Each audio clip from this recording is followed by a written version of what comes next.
The winter air carried a sharp bite that night, the kind that crept under coats and settled into bones. On the cracked sidewalks of a quiet town, Daniel Alvarez walked quickly, his hands shoved deep into his worn-out jacket pockets. He was a father, a worker, a man who carried more weight than his tired shoulders seemed built for.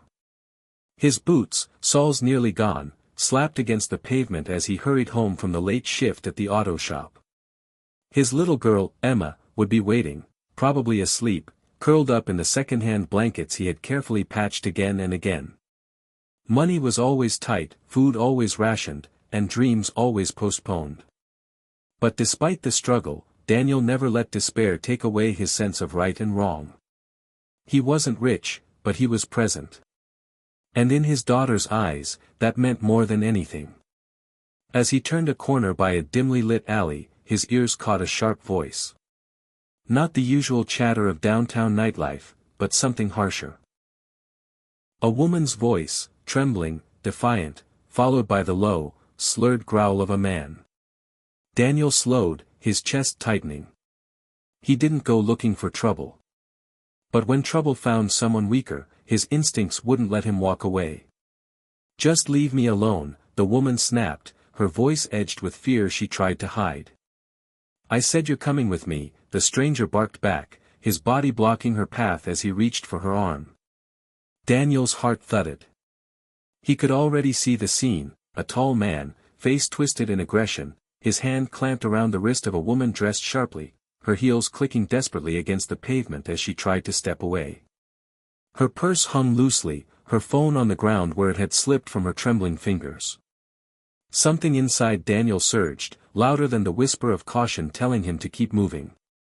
He didn't think about his worn jacket, his tired body, or the fact that he could get hurt.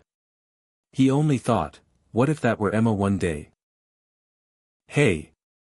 Daniel's voice cut through the cold night like a blade. He stepped forward, his stance wide, his tone commanding though he felt the tremor in his chest. Let her go. The man turned, his eyes narrowing at this unexpected interruption. Back off.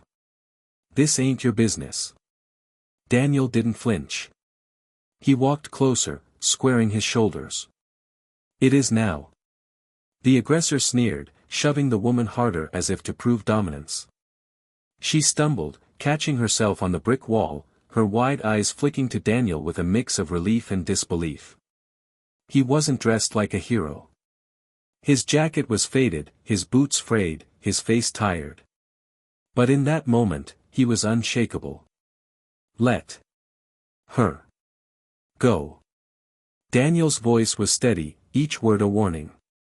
The man snarled and stepped toward him, fists clenched. For a second, the world shrank to the sound of their breaths and the pounding in Daniel's ears. Then it happened, a shove, a struggle, Daniel's fists moving more from instinct than skill.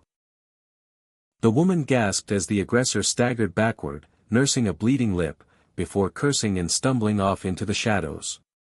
Silence followed, heavy and fragile.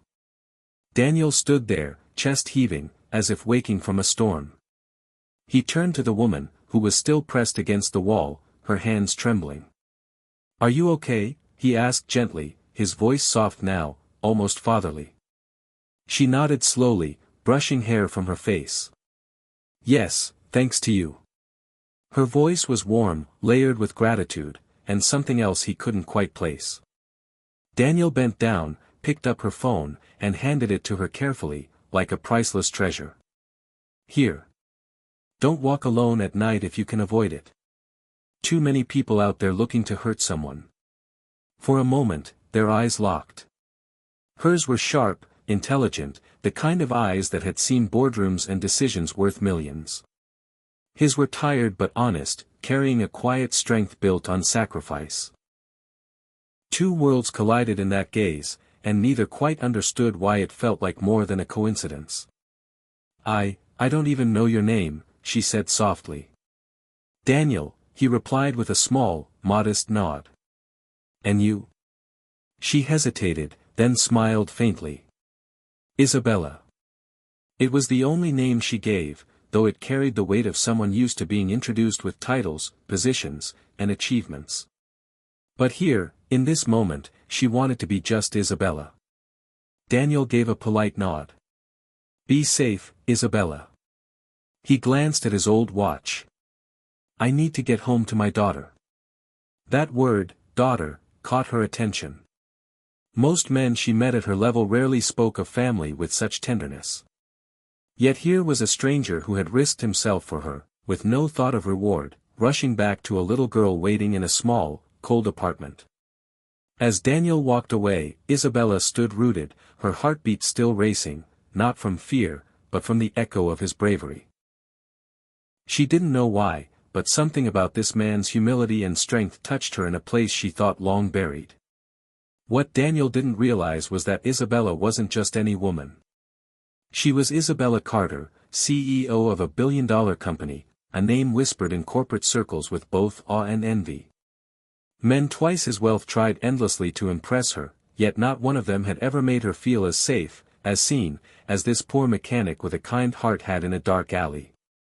And as she watched him disappear into the night, she knew this wasn't the last time she wanted to see him.